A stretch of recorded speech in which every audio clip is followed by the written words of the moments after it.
प्रहलाद जी महाराज अपने मित्रों से कह रहे हैं कि हे मित्रों, ये मानव देह केवल भगवत प्राप्ति के लिए है। कहो भगवान को प्रसन्न करने के लिए क्या प्रयास करने की जरूरत है? कौन सा ऐसा प्रयास करना पड़ता है भारी भगवान को प्रसन्न करने के लिए? नहीं, कोई भारी प्रयास नहीं करना पड़ता। वो कह रहे सर्वेषाम अपि भूतानाम हरिरात्मेश्वर प्रिय भूतैर्महद्भिः स्वकृतैः कृतानाम जीव संगीतम। यदि आप भगवान को प्रसन्न करना चाहते हो तो सबके हृदय में भगवान विराजमान है, पहले ऐसी भावना करो। यह बहुत बड़ी बात है। इसके बिना न निकुंज में प्रवेश है, न साकेत में प्रवेश है और न मोक्ष है। ये बात आपको अपने जीवन में लानी ही पड़ेगी। मोक्ष प्राप्त करना है तो सर्वम खलमिदम ब्रह्म, साकेत में प्रवेश पाना है तो सिय राम मैं सब जग जानी, करऊं प्रणाम जोरी जुग पानी। वृंदावन में प्रवेश पाना है तो चिद चिद लक्षणम सर्वम राधा कृष्णमयम जगत, चेतन चेतन सब राधा कृष्ण ही है। सर्वान वस्तुतया निरीक्ष परम स्वाराध्य बुद्धिर्मम, मेरे राधा वल्लभ लाल ही सब रूपों में विराजमान है। अगर ये वृत्ति नहीं आई तो प्रहलाद जी कह रहे भगवान को प्रसन्न कर लेना बड़ा कठिन हो जाएगा। भगवान को प्रसन्न करने के लिए कोई विशेष प्रयास की जरूरत नहीं है। कुछ साधन बता रहे हैं। गुरुदेव भगवान का आश्रय ले लेना, अर्थात गुरु का वर्णन कर लेना, प्रेम पूर्वक गुरुदेव के चरणों की सेवा करना, अपने को जैसे भगवान रह रहे हैं उसमें रख रहे हैं उसमें हमें राजी रहना। जोई जोई प्यारो करे सोई मोहि भावे। जैसी परिस्थिति है, जैसी स्थिति है, हम राजी हैं। संतुष्टायेन केनवा जथा लाभ संतोष सदा काहू सो कछु न चाहोगो। ये भगवान के प्रसन्न करने के लिए साधन है। पहला गुरुदेव का आश्रय लेकर प्रेम पूर्वक उनकी सेवा। दूसरा है जैसे भगवान तुम्हें रख रहे हैं तुम्हारे लिए स्थिति बिल्कुल ठीक है, भगवान से पास होकर वो स्थिति आई, भले भयावह है, भले दुखद है, भले अव्यवस्था है, लेकिन पक्का मान लेना अगर आप उसमें राजी हो गए और नाम जप किए तो उसी स्थिति से आप भगवत प्राप्त महात्मा हो जाएंगे। जो स्थिति परिस्थिति को बदल करके भजन करना चाहते हैं उनका कभी भजन सिद्ध नहीं होगा। जैसी परिस्थिति है उसी परिस्थिति में भजन करके दिखाओ, तब आप सिद्ध पुरुष हो जाओगे। जैसी परिस्थिति है, भागने की जरूरत नहीं है। जैसे भगवान की माया से ऐसा प्रायः होता है कि हम यहां वास कर रहे हैं, भजन कर रहे हैं, बिल्कुल आसपास में ऐसे लोग रख दिए जाएंगे जो आपसे ईर्ष्या करें, आपकी निंदा करें, प्रतिपल उठते बैठते आपका हृदय जलावें। आपको सहना पड़ेगा। अगर आप सोचते हैं स्थान परिवर्तन करने से तो फिर स्थिति नहीं आएगी।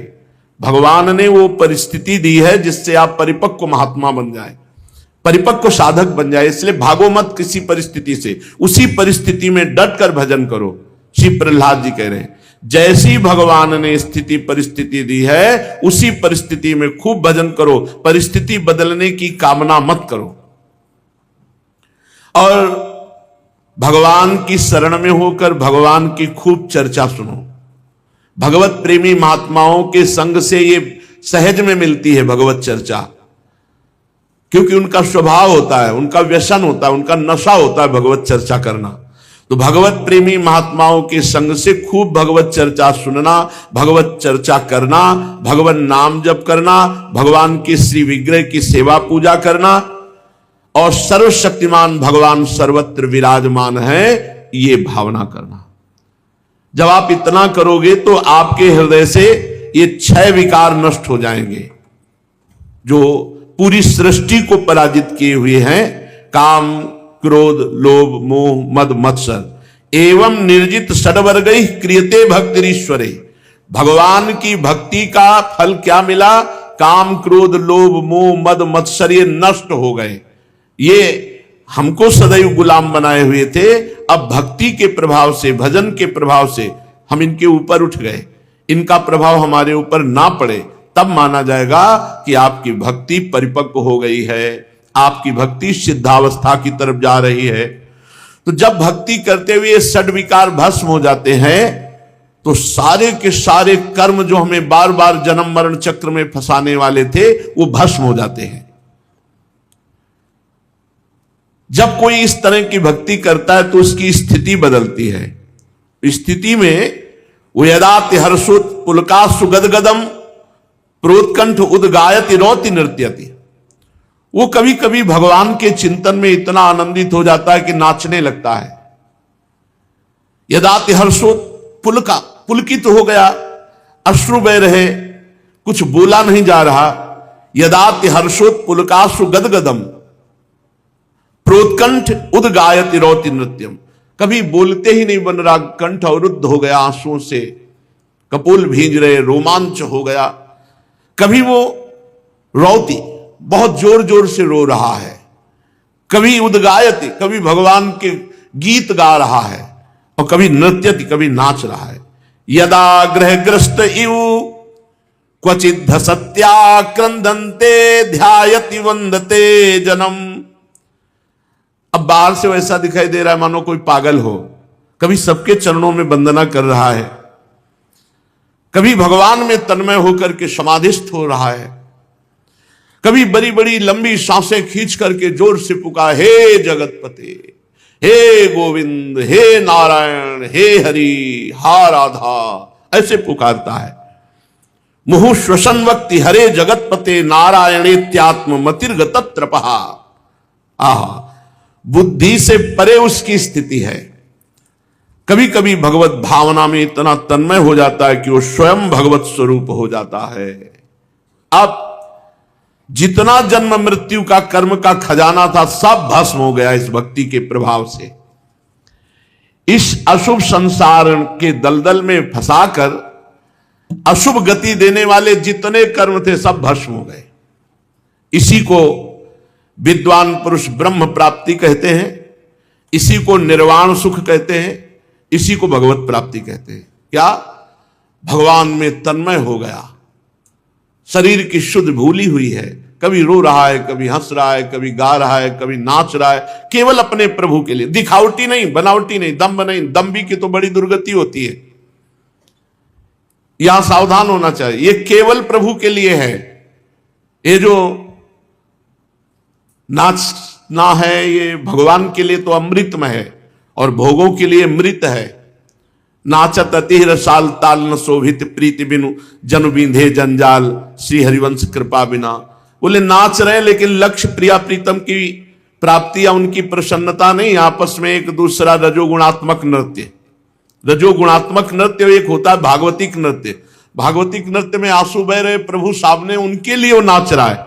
और जो रजोगुणात्मक नृत्य है ना, ये भोगों में फंसाने वाला है। साधक भगवत मार्ग में चलता है, वो कामादि दोषों से ग्रसित होकर पूर्व संस्कारवश फिसल जाए तो भगवान उसे बचाते हैं और भगवान उसको कृपा करके आगे बढ़ाते हैं। लेकिन जो जानबूझकर नौटंकी नाटक दिखा करके और फिर भोगों का खेल खेलते हैं, इनकी बड़ी दुर्गति होती। एक होती विवशता पूर्वक आचरण बिगड़ जाना और एक होता जानबूझ करके आचरण गलत करना। ये जानबूझकर जो आचरण गलत किए जाते हैं इनसे बड़ी दुर्गति होती। तो इसलिए कोई बनावटी रोए ना, बनावटी नाचे ना, बनावटी ये कोई दंभ ना करे, क्योंकि ये दंभ जो है ना, ये कभी कभी सम्मान प्राप्ति के लिए, किसी को ये दिखाने के लिए कि हम बड़े भगत हैं, किसी को लुभायमान करने के लिए, ये सब नहीं, ये केवल प्रभु के लिए है। इसीलिए हम कहते हैं कि नाचना है तो अपने कमरे में पहले दरवाजा बंद करो, फिर पर्दा लगाओ, कोई देख ना पावे कि तुम नाच रहे हो, और फिर नाचो अपने ठाकुर के सामने, फिर रो ठाकुर जी को गले लगाकर। देखो तो आनंद का स्वरूप क्या होता है। बोले नाचत अति रसाल ताल न शोभित प्रीति बिनु जन बींधे जंजाल। ऐसा लगता है जैसे जाल में फंस गए उसे छुड़ा रहे हो, ऐसा नहीं। बहुत सावधान, दंभ नाटक नहीं करना चाहिए, दंभ नाटक नहीं करना। समाज को दिखाने के लिए नृत्य, कोई तुम नृत्यांगना हो, प्रभु के लिए नाच। अगर नाच रहे हो तो सिर्फ सामने गोविंद हो, सामने प्रिया प्रीतम हो, इधर उधर दृष्टि ना हो, किसी अन्य को दिखाने के लिए नहीं। हे असुर कुमारो, हे मित्रों, तुम सबके हृदय में भगवान विराजमान है। भगवान का भजन करने में कोई परिश्रम नहीं है। अभ्यास ना होने के कारण नाम में मन नहीं लगता। अगर आप अभ्यास कर लें तो बहुत मीठा नाम है और ये स्वयं पकड़ लेता है। कुछ दिन आप जपो, फिर नाम आपको पकड़ लेगा। और वृंदावन में तो ये बात बहुत जल्दी सिद्ध हो जाती है। यहां फिरे स्वार्थ आपने और भजन गए फिरे बाह, यहां भजन पकड़ लेता है। वृंदावन में स्वार्थो उलट भजन हुए जात। यह बड़ा दिव्य धाम है। पहले आप भजन पकड़ो, फिर आपको भजन पकड़ लेगा। तो जैसे दिल धड़कता है, आप नहीं धड़काते, ऐसे आपका नाम चलेगा, ऐसे आपका भजन चलेगा। प्राणियों में सब में भगवान विराजमान है। जो किसी से द्रोह करता है, द्वेष करता है, मारपीट करता है, तो प्रहलाद जी कह रहे राम राम राम। कितनी बड़ी मूर्खता है कि सब में विराजमान भगवान है, तुम उन्हीं भगवान के साथ ऐसा व्यवहार करते हो। सच्ची बात है। बहुत बढ़िया आनंदमय जीवन व्यतीत करने के लिए मनुष्य शरीर मिला है। यह मूर्खता हमको आनंद में जीने नहीं देती। बहुत बहुत निकृष्ट है। समस्त धन, स्त्री, पुत्र, पुत्री, महल, पृथ्वी, हाथी, खजाना, भांति भांति की विभूतियां, ये सब छूट जाएगा प्यारे। जब तुम्हारा शरीर छूट जाएगा तो ये सब छूट जाएगा। कोई तुम्हें साथ नहीं देगा, कोई नहीं पहचानेगा, कोई तुम्हें नहीं जानेगा मानेगा। कौन मानता है? हाय हाय कर करके भगवान से विमुख जीवन व्यतीत कर रहे हो। लोक परलोक का सब वैभव ऐसे मायामय है। हे निर्दोष मित्रों, तुम परमात्मा की अनन्य भक्ति करके इस जीवन में उसको प्राप्त कर लो, यही सबसे बड़ी बात है।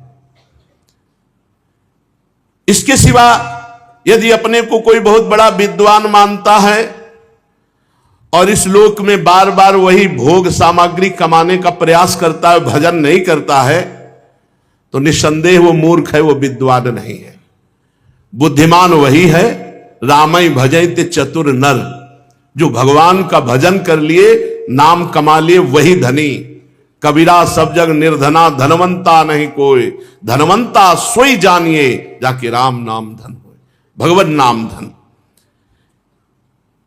जब ये शरीर ही नहीं रहता तो ये पुत्र, स्त्री, महल, धन, संपत्ति, राज, खजाना, हाथी, घोड़े, मंत्री, नौकर, चाकर, गुरुजन, ये कोई साथ नहीं देता। इसलिए प्यारे मित्रों, ये संसार स्वाप्निक है। यहां के भोग सब नष्ट होने वाले हैं। यहां पुरुषार्थ है तो केवल भजन है। प्रहलाद जी कह रहे भगवान का भजन ही पुरुषार्थ है। प्रयत्न करके भगवान का नाम जप कर लो। ये जीव जो जो कर्म करता है वो कर्म तत्काल अंतर ध्यान हो जाता है और उसके सर पर सवार हो जाता है। और जब उसका समय आएगा तो वो अपना खेल रच देगा। बुरी दशा आने के पहले बुद्धि बदली जाती है। जहिका विधना दारुण दुख दीन, ताके मत पहले हरिलीन। वो कर्म उसी बुद्धि में सवार होकर आप ना आवई ताहि पर ताहि तहां ले जाए, वही ले जाएगा जहां तुम्हें दंड भोगना है। इसलिए कर्म तुम पर हावी होकर नष्ट कर दे, उसके पहले ऐसा महान कर्म कर लो, भगवान का भजन, कि ये सब कर्म भस्म हो जाए जो तुम्हें दंड देने वाले हैं। भगवान को प्रसन्न करने के लिए कोई उच्च कुल का जाति का होना, या बहुत पढ़ा लिखा विद्वान होना, या बहुत गुणवान होना, या बहुत धनवान होना, ये सब ये जरूरत नहीं है। प्रहलाद जी कह रहे हैं देवो शुरो मनुष्यो वा यक्षो गंधर्व एवच भजन मुकुंद चरणम स्वस्तिमान स्याद यथा वयम नालम द्विजत्वम देवत्व मृषित्वम वा सुरात्मजा प्रीणनाय मुकुंदस्य न वृत्तम न बहुज्ञता न दानम न तपो नेद्या न शौचम न व्रतानि च प्रीयते अमलया भक्त्या हरिरन्यद विडंबनम। भगवान को प्रसन्न करने के लिए, भगवान का भजन करने के लिए ये जरूरी नहीं कि भाई ऊंची जाति में उनका जन्म हुआ तो भगवान को प्राप्त कर लेंगे। नहीं, प्रहलाद जी कह रहे हैं देवता, दैत्य, मनुष्य, यक्ष अथवा गंधर्व कोई भी हो जो भगवान के चरण कमलों का आश्रय लेकर भजन करता है, वो हमारे समान परम कल्याण का भाजन बन जाता है। दैत्य बाल को भगवान को प्रसन्न करने के लिए ब्राह्मण होना, देवता होना, ऋषि होना, सदाचारी होना, ज्ञान संपन्न होना, दानी होना, तपस्वी होना, याज्ञिक होना या पवित्रता का निर्वाह करना, बड़े बड़े व्रतों का अनुष्ठान करना, यह पर्याप्त नहीं है। तो कैसे भगवान प्रसन्न होते हैं? भगवान के होकर भगवान का भजन करो बस।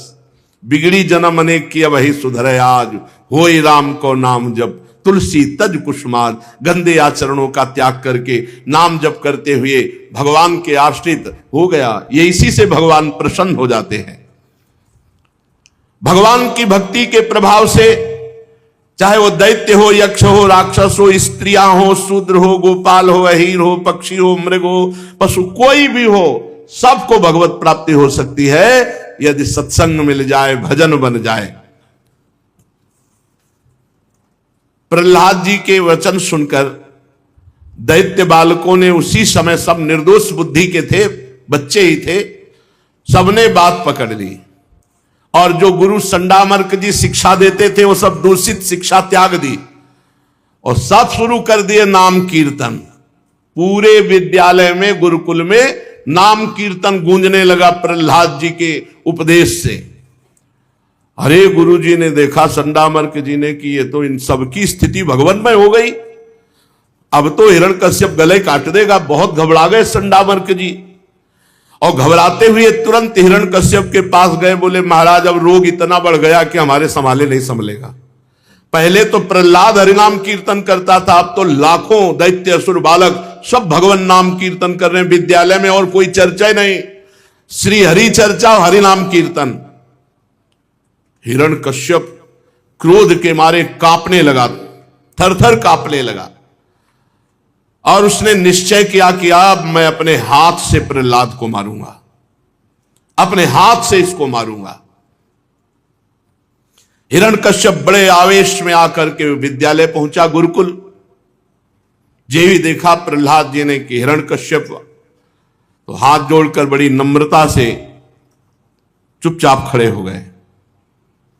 हिरण्यकश्यप तो स्वभाव से क्रूर था ही, जब ये देखा लाखों बच्चों को हरिनाम कीर्तन में लगा दिया, तो जैसे कोबरा के शरीर में पैर लग जाए फिर वो असहनीय नहीं हो जाता है, लात पड़ जाए तो असहनीय नहीं हो जाता है, वो फिर काट ही लेगा। ऐसे हिरण्यकश्यप पैर की चोट खाए हुए सांप की तरह फुफकारने लगा। पाप भरी टेढ़ी नजर से, कठोर वाणी से डांटते हुए कहा, हे दुर्विनीत मंदात्मन कुल भेदक राधम, ए अधम, ए दुर्विनीत, ए मूढ़ बुद्धि, तो हमारे दैत्य कुल के बालकों को भी फोड़ लिया। ढिठाई की हद हो गई, आज्ञा के उल्लंघन की हद हो गई। आज मैं तुम्हें स्वयं यमराज के घर भेजता हूं, देखता हूं कौन बचाता है। अरे मैं तनिक सा क्रोध कर दूं तो देवराज इंद्र सहित लोकपाल थर्राते हैं और हमारे सामने घुटने टेक देते हैं। और ये देखो मेरा बालक है 5 वर्ष का, फिर भी निडर मेरे से आंख मिला रहा है, भयभीत नहीं हो रहा। प्रहलाद जी ने पिताश्री नहीं कहा, प्रहलाद जी ने कहा, दैत्यराज, ब्रह्मा से लेकर तिनके तक छोटे बड़े चर जीवों को जिसने अपने अधीन कर लिया है, उन्हीं बलशालियों के परम बल भगवान का मैं आश्रय लिए हूं। तू ये समझता है मैं तेरे से डर जाऊंगा? अरे ब्रह्मा से लेकर चर तक जितने बलवान हैं, जिनके बल से बलवान है, उन्हीं भगवान का मैंने आश्रय लिया है, मैं तेरे से डर जाऊंगा? दैत्यराज कहकर संबोधन कर रहे 5 वर्ष के प्रहलाद जी। संसार में जिसके पास भी बल है वो मेरे हरि का दिया हुआ है। महापराक्रमी सर्वशक्तिमान प्रभु, वो काल के भी काल है। तुम्हारे में जो देह बल है, इंद्रिय बल है, मनोबल है, तपोबल है, वो सब मेरे प्रभु का है। तू क्या समझता है? वही परमेश्वर, समस्त शक्तियों का स्वामी, वही सृजन करता है, वही रक्षा करता है, वही संहार करता है।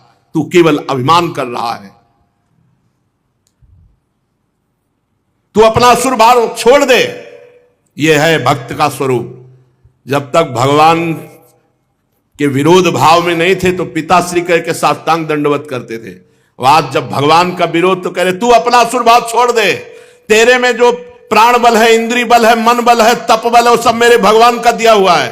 तेरे से डरूंगा? ब्रह्मा से लेकर तिनके तक जो चराचर जगत को बल देता है वही मेरा स्वामी है। ये गर्व होना चाहिए, भक्त को ये ठसक होनी चाहिए। तू अपना यह अभिमान छोड़ दे, आसुर भाव छोड़ दे कि तू कुछ बिगाड़ सकता है किसी का। मैं अब भी प्रार्थना करता हूं कि अपने मन को सबके प्रति समान भाव में बदलिए। कुमार्गामी मन के सिवा तुम्हारा और कोई दुश्मन नहीं है। दैत्यराज, सब में भगवान विराजमान है, ऐसी भावना कीजिए तो बच सकता है। तू अपने को बड़ा बलवान मान रहा है, लेकिन तेरे को ये 6 इंद्रिय शत्रु लूट रहे हैं, काम, क्रोध, लोभ, मोह, मद, मत्सर। तू देख पा रहा है? बहिर्मुख 10 दिशाओं को बाहर जीत लिया, लेकिन अंदर तू हार चुका है। मूर्ख है। गजब की बात। वो मूर्ख है जो 10 दिशाओं को जीतने के बाद अपने को दिग्विजयी मानता है, लेकिन अंदर काम, क्रोध, लोभ, मोह, मद, मत्सर उसको परास्त किए हैं। जिस ज्ञानी एवं जितेंद्रीय महात्मा ने सर्वत्र समता के भाव को प्राप्त कर लिया है, उसके सब शत्रु मर मिट गए। काम, क्रोध, लोभ, मोह, मद, मत्सर। फिर बाहर तो शत्रु रह कैसे सकता है? हिरण्यकश्यप ने कहा, अरे मंद बुद्धि, तू मेरे को प्रवचन सुना रहा है, मेरे को उपदेश कर रहा है। अब उसकी दृष्टि में तो बालक ही ना प्रहलाद जी। हद हो गई, तेरे बहकने की हद हो गई। अब स्पष्ट हो चुका है, कोई दोष ना दे, मैं अपने हाथ से इसको मार रहा हूं। जब किसी की मृत्यु का समय होता है तो बेसिर पैर की ऐसी बातें बका करता है। अब आगे तूने मेरे सिवा और किसी को जगत का मालिक बताया है तो बता, तेरा जगदीश्वर कहां है? कहता सर्वत्र है। बांध दो इसको इस खंभे में। बांध दिए गए प्रहलाद जी। प्रहलाद जी को किंचन मात्र भय नहीं है। जैसे गीदड़ों के बीच में सिंह हो तो कैसा, वो कहीं दबने वाला थोड़ी खिलवाल भय करे। प्रहलाद जी को कोई भय नहीं, क्योंकि पता है कि मेरे प्रभु सब बलों के बल है। खंबे में बांध दिया। तो तेरा जगदीश्वर कहां है? क्या कहा? इस खंबे में भी है। तुझे इस खंबे में तेरा जगदीश्वर दिखाई दे रहा है? अरे झूठा, तू डींग हाँक रहा है। अभी अभी तेरा सिर धड़ से अलग करता हूं, देखता हूं तेरा वो सर्वस्व हरि जिस पर तुझे इतना भरोसा है, तेरी कैसे रक्षा करता है। बड़ा ये कथा कह लेना और सुन लेना बहुत सरल है, लेकिन परिस्थिति जरा थोड़ी देर के लिए प्रहलाद जी वाली परिस्थिति में आओ कि खंभे में बांध दिया गया और इतना त्रिभुवनपति पिता पूरे मारने के लिए तैयार है, लेकिन प्रहलाद जी की मुस्कुराहट में कोई फर्क नहीं। अभी अभी तेरा सिर धड़ से अलग करता हूं, देखता हूं तेरा सर्वस्व हरि कैसे तुझे बचाता है, जिस पर तुझे इतना गर्व है, भरोसा है, वो तेरी कैसे रक्षा करता है। इस प्रकार वो क्रोध में भर करके एक घूंसा खंभे पर प्रहार किया। कहां है तेरा हरि? तदैव तस्मिन् निनदोति भीषणो बभूवेनांडकटाहमस्फुटत् यं वै सुधष्ण्योपगतं त्वजादयः श्रुत्वा स्वधामाप्ययमंगमेनिरे। जे ही घूसे का प्रहार किया, ऐसा टहास आवाज आई, पूरा त्रिभुवन कांप गया। ऐसी ध्वनि की लोक लोकपाल सब थर्रा उठे,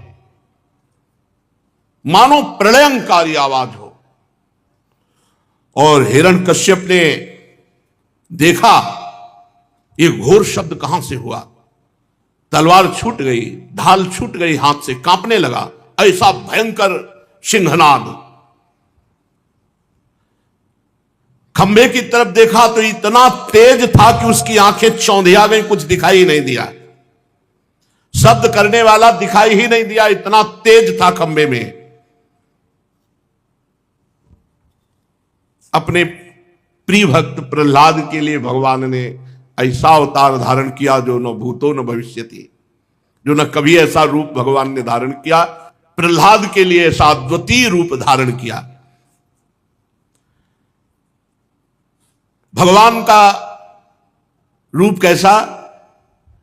कमर से नीचे तो मनुष्य का और कमर के ऊपर शेर का, सिंह का।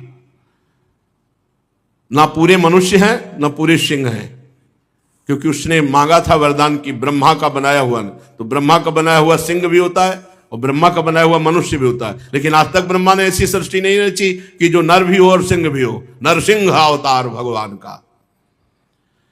हिरण्यकश्यप देखा अद्भुत रूप भगवान का, ना मनुष्य है और न सिंह है, नरसिंह, अलौकिक रूप भगवान का। हिरण्यकश्यप ये सोच ही रहा था कि ऐसा कैसे हो सकता है, खंभे से कैसे प्रकट हो सकता है। भगवान नरसिंह सामने आकर खड़े हो गए।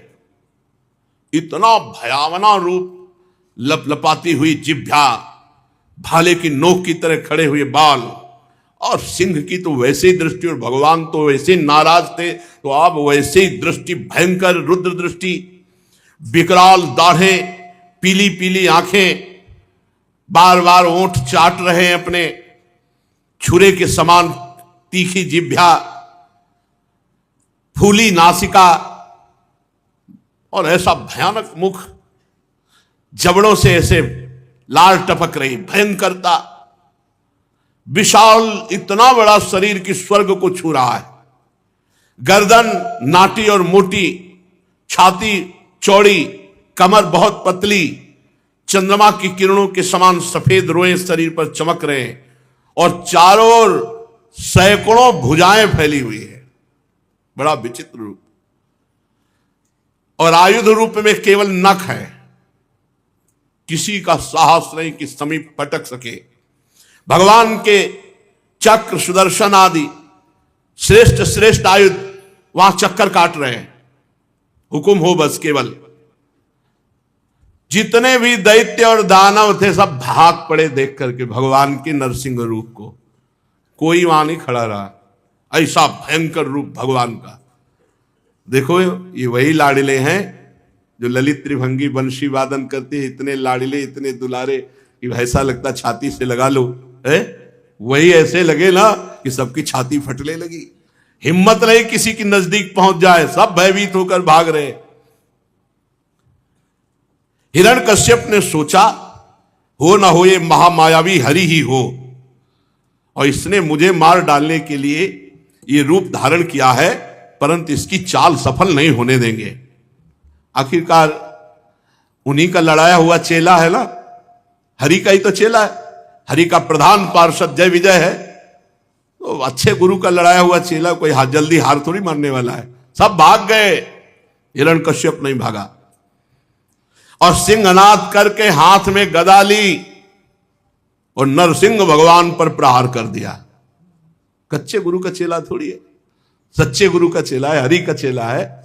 नहीं, इस समय कोई टिका नहीं, केवल देख के सब भाग गए, और ये बहादुर हाथ में गदा लेकर भगवान नरसिंह जी के ऊपर प्रहार किया। परंतु जैसे पतिंगा आग में गिरकर अदृश्य हो जाता है, ऐसे ही भगवान नरसिंह के तेज में वो लापता हो गया। सर्वशक्तिमान भगवान प्रलयंकारी भय प्रकट करते हुए अट्टहास कर रहे हैं। जो नरसिंह भगवान पर गदा मारी तो जैसे छोटे सांप के बच्चे को गरुड़ जी अपने पंजे से ही पकड़ लेते हैं, ऐसे भगवान ने गदा सहित हिरण्यकश्यप को पकड़ लिया। फिर भगवान ने सोचा थोड़ी देर तो खिलवाड़ कर ही दे, फिर छोड़ दिया। अब वो जैसे सांप गरुड़ के चुंगल से छूट जाए तो फन फैलाकर काटने के लिए दौड़ता है, ऐसे ही भगवान पर बार बार अस्त्रों का प्रहार कर रहा। लोकपाल घबरा रहे हैं, भगवान से प्रार्थना करें प्रभु ज्यादा छूट मत दो, मारी डालो। भगवान धैर्य रखो, थोड़ी देर तो खेल होने दो। और लोकपाल घबरा रहे कि ऐसा कहीं ना हो जाए, क्योंकि बहुत दिग्विजयी योद्धा हिरण्यकश्यप, वो सब डर रहे हैं। तलवार ढाल लेकर के भगवान से बाज की तरह, जैसे बाज पक्षियों पर टूट पड़ता है, ऐसे वो बार बार भगवान के ऊपर वार कर रहा है हिरण्यकश्यप। भगवान पैतरा बदल बदल करके उसके वार को व्यर्थ कर देते हैं। हिरण्यकश्यप ने दहाड़ लगाई, भगवान ऊंचे स्वर से प्रचंड भयंकर अट्टहास किया, उसकी आवाज को दबा करके हिरण्यकश्यप की आंखें बंद हो गईं। जिस समय भगवान ने दहाड़ लगाई, जैसे सांप चूहे को पकड़ ले, ऐसे भगवान ने हिरण्यकश्यप को पंजे में पकड़ लिया। बहुत छटपटा रहा है, लेकिन एक हाथ के पंजे से हिरण्यकश्यप नहीं निकल पा रहा। महाबली भगवान, और ये हमारे भगवान हैं, यही अपने प्रभु हैं, यही अपने स्वामी हैं। जब भक्त के लिए अवसर पड़ा तो देखो ऐसा भयानक रूप धारण कर लिया। नहीं, इतने लाड़िले हैं कि भक्तजन सदैव इनको अपने हृदय में ही बसाए रखते हैं। कैसे कैसे तुम्हें बताएं कितने प्यारे हैं, कितने दुलारे हैं, कितने लाड़िले, कितने सुकुमार हैं। अति सुकुमारी लाड़िली पी किशोर सुकुमार, फूल सिरीस होते सुकुमारा, फूल सिरीस होते सुकुमारा, और ऐसे कठोर है। बस यही बात है, हमारे प्रभु कुसुम से भी कोमल है, कुसुमादपि कोमला, वज्रादपि कठोराणि, वज्र से भी कठोर। भक्त के लिए अवसर पड़ जाए तो देखो कैसा रूप। भगवान ने एक हाथ के पंजे से ऐसे पकड़ लिया, हिरण्यकश्यप छटपटा रहा है, जैसे बाज के पंजे से पक्षी नहीं निकल सकता, ऐसे ही हो। अब भगवान ऐसे उठा के उसको ले गए पंजे में फंसा के, और जाके बैठे देहली पर, सभा की उसने कहा था ना घर के भीतर न बाहर, तो देहली में। समय संध्या का, न दिन न रात, देहली पे बैठे, न नीचे न ऊपर, और अपनी जांग पे ऐसे गिरा लिया, और प्रहलाद जी की तरफ बड़े प्यार से देख करके अपने नाखूनों को ऐसे, और दिखा रहे हैं कि देख ये न जीव है न निर्जीव है, और मैं ब्रह्मा का बनाया हुआ नहीं हूं, न दिन है न रात है, न भीतर हूं न बाहर हूं, न ऊपर हूं न नीचे हूं। पूरे वरदान सब गिना के भगवान मारे, ऐसा नहीं। और इसके बाद भगवान ने नखों से उसकी छाती फाड़ डाली हिरण्यकश्यप की, जैसे गरुड़ महाविषधर सांप को चीर डालते हैं, अपनी जंघा पर गिराकर अपने नखों से नरसिंह भगवान चीर डाला उसे। अब इस समय भगवान की बड़ी क्रोधमयी मुद्रा है, लपलपाती हुई जीभ बार बार मुंह के दोनों कोने चाट रहे हैं, और खून जब उसे फाड़ा तो खून के फव्वारे तो सब छींटे पड़े हुए हैं, गर्दन के बाल लाल हो गए हैं, और भगवान ने उसके आंतों की माला गले में डाल ली। क्यों? क्योंकि इन्हीं आंतों से अन्न पचा, इन्हीं आंतों से वीर बना, और उसी वीर से प्रहलाद जी का जन्म हुआ। तो धन्य है आते जिनसे भक्त का प्रादुर्भाव हुआ। अपने गले में भगवान ने अब तो और भयंकर रूप, खून के छींटे पड़े हुए, क्रोध भगवान का प्रकट हो रहा है नेत्रों से, और आंतों की माला धारण किए हुए उठा करके से पटक दिया, फाड़ के फेंक करके हिरण्यकश्यप को। हजारों दैत्य दानव अस्त्र शस्त्र लेकर दौड़े, भगवान ने किस नखों से साफ चीर फाड़ डाला, खदेड़ खदेड़ करके साफ दैत्यों को। देव नरसिंह भगवान अपने गर्दन के बालों को फटकार करके, दहाड़ मार करके जो दैत्य सामने फाड़ के फेंक देते हैं।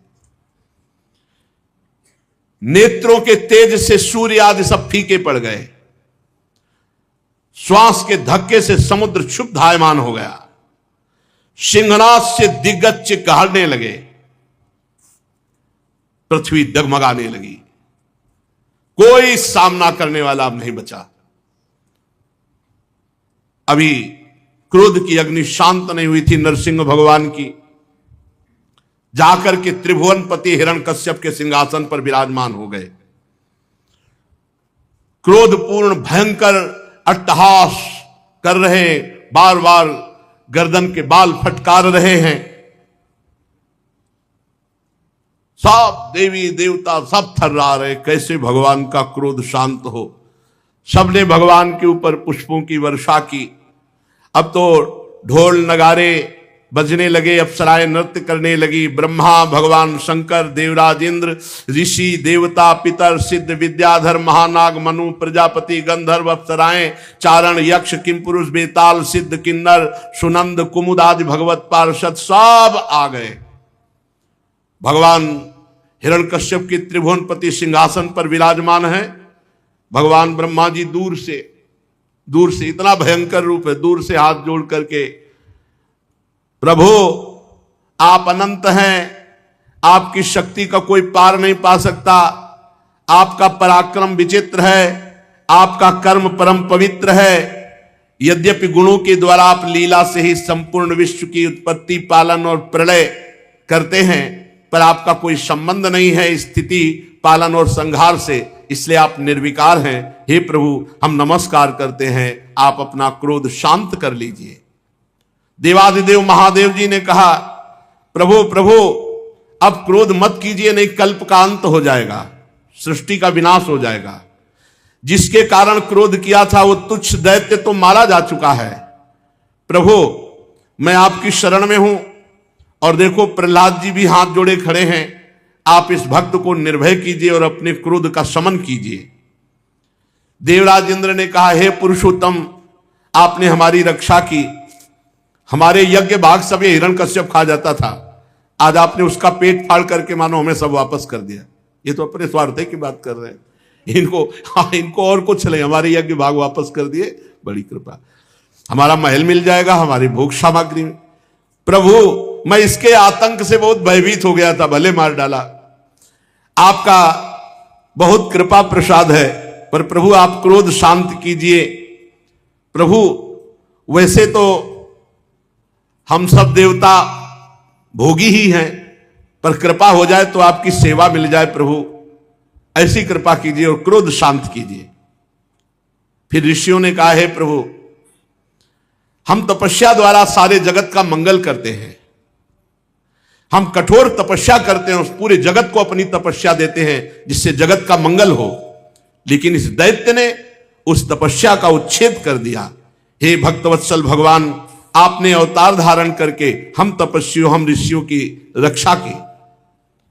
फिर पितरों ने हाथ जोड़कर कहा, प्रभु हमारे परिवार के जब पिंडदान करते थे तो अकेले ये खा जाता था हिरण्यकश्यप, प्रभु जब वो तिलांजलि देते थे तो ये पी जाता था, आज आपने उसकी छाती फाड़कर हम सबको मानो सब लौटा दिया।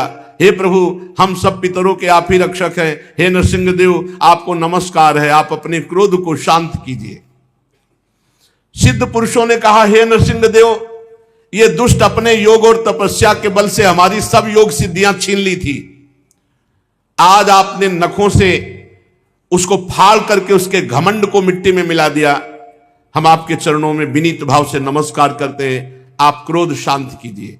विद्याधरों ने कहा, प्रभु ये मूर्ख हिरण्यकश्यप इतना घमंडी था कि हम लोग विद्याधर हैं, हम दिव्य विद्याओं के ज्ञाता हैं, इसने सब विद्याएं अपने अधीन कर ली थी, हम आपको प्रणाम करते हैं। नागों ने कहा, प्रभु ये पापी बड़ा बलवान था, हमारी दिव्य मणियां छीन ली थी और हमारी सुंदरी स्त्रियां भी छीन ली थी, आज आप उसकी छाती को फाड़ करके हमें बड़ा आनंद प्रदान किया। प्रभु आपकी जय हो, आप क्रोध शांत कीजिए। मनुओं ने कहा, हे देवादिदेव हम आपकी आज्ञाकारी मनु हैं, लेकिन ये दैत्य किसी की बात नहीं मानता, सब धर्म मर्यादाओं को भंग कर दिया था, आज इस दुष्ट को मार करके आपने हमारी रक्षा की, आपकी जय हो। प्रभु हम आपको नमस्कार करते हैं, आप क्रोध रहित हो जाइए। प्रजापतियों ने कहा, हे परमेश्वर आपने हमें प्रजापति बनाया, लेकिन इसके आगे हमारी एक नहीं चलती थी, ये हमारी सृष्टि का जो सृजन कार्य है उसको इसने रोक दिया था, आज आपने इसकी छाती फाड़कर जमीन पर पटक दिया, हमारी रक्षा की। हे प्रभु हम आपको नमस्कार करते हैं, आप क्रोध रहित हो जाइए। गंधर्वों ने कहा, प्रभु हम आपको नाच करके गान करके संगीत सुनाकर रिझाने वाले सेवक हैं, इस दैत्य ने हमको अपना गुलाम बना रखा था, आपने इस दैत्य की ऐसी दशा कर दी तो कुमार्गामी पुरुष की ऐसी ही दशा होती है। जय हो हे हरि, आपकी जय हो। चारणों ने कहा, प्रभु ये सज्जनों के हृदय को पीड़ा पहुंचाने वाला दुष्ट मारा गया, हमें बहुत प्रसन्नता हो रही है, सज्जनों को बहुत सुख मिला, हम सब आपके चरण कमलों की शरण में हैं। हे जन्म मृत्यु संसार चक्र से छुड़ाने वाले भगवान, आप प्रसन्न हो जाओ। यक्षों ने कहा, प्रभु हम लोग आपके प्रधान सेवकों में गिने जाते हैं, पर हिरण्यकश्यप ने हमें पालकी ढोने वाला कार बना लिया था। प्रभु आज मार करके हम लोगों को बड़ा सुख प्रदान किया। किम पुरुषों ने कहा, प्रभु अत्यंत तुच्छ हम लोग किम पुरुष हैं, पर आप सर्वशक्तिमान महापुरुष हैं। जब सत्पुरुषों ने इसका तिरस्कार किया, धिक्कार किया, तो इस कुपुरुष को आपने नष्ट कर दिया। अब आप प्रसन्न हो जाइए।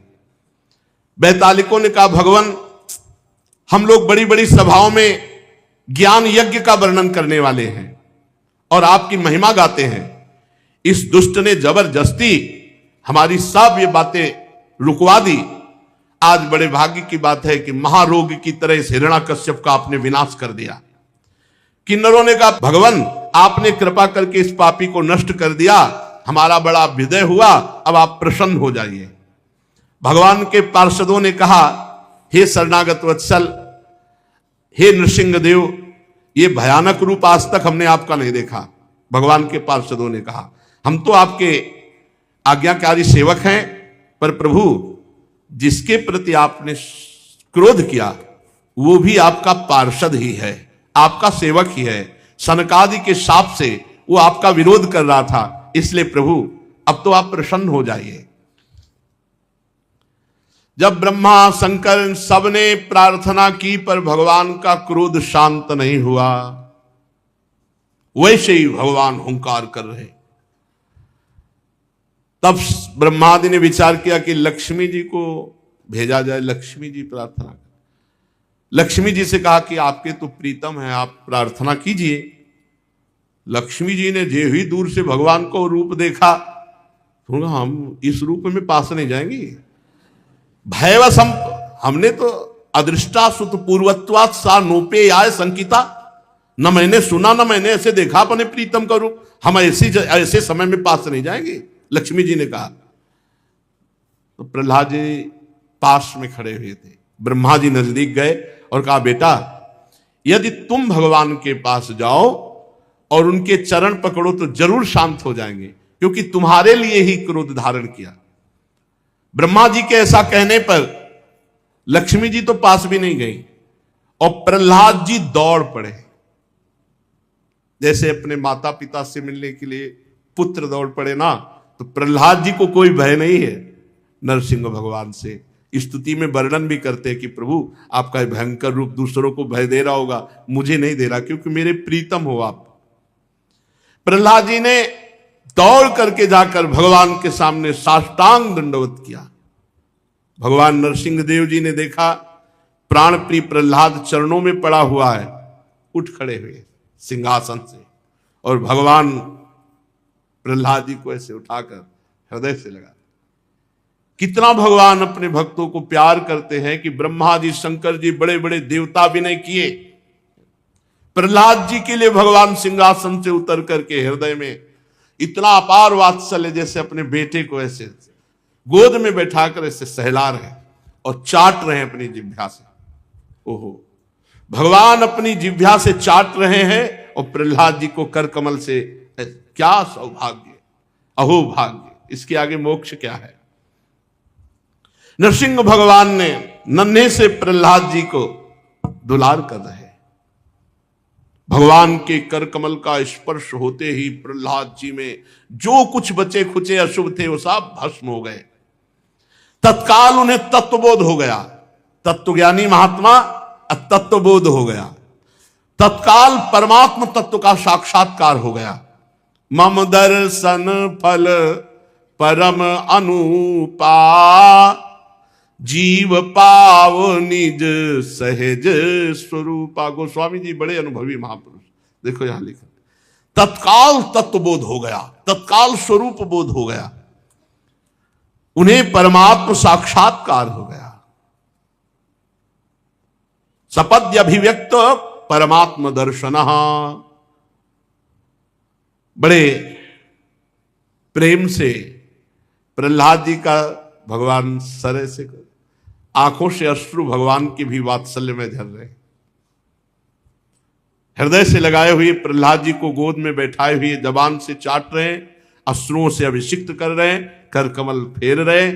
प्रहलाद जी को जो तत्वबोध, जो अपार आनंद प्राप्त हो रहा है, ये चरम अवस्था है आनंद की, इससे बढ़कर कोई सुख नहीं। इसीलिए इस सुख की प्राप्ति के लिए भक्तजन मोक्ष का भी त्याग कर देते हैं। भगवान के हृदय में प्रेम की धारा में ये नेत्रों से आनंद अश्रु झरने लगे भगवान की। प्रहलाद जी की तो दशा, लेकिन भगवान की दशा, यही प्रेम महाबली है। भगवान से भी बढ़कर प्रेम महाबली है, जो जीव के जीवत्व का विस्मरण करा दे, इसके ईश्वत्व का विस्मरण करा। भगवान को विकल कर दिया प्रेम ने, इसीलिए भगवान को प्रेमाधीन कहा गया है। प्रेमाधीन, अजित को जीत लेता है प्रेम, इसीलिए भक्तों के पीछे पीछे डोलते हैं प्रेमाधीन भगवान। आनंद अश्रु झरने लगे। प्रहलाद जी गोद में है ना, ऐसे देख रहे भगवान को, जैसे गोद में लिए था ऐसे भगवान को निर्निमेष नयनों से। और भगवान के मुखारविंद का दर्शन करके फिर भगवान से जो विनय की स्तुति की, बहुत सुनने लायक, ज्ञान विज्ञान भक्ति से संपन्न है। खूब आनंद पूर्वक इसका स्वाद लेंगे। आगे शेष समय में वो भगवान कराएंगे तो आगे शेष समय में चर्चा होगी।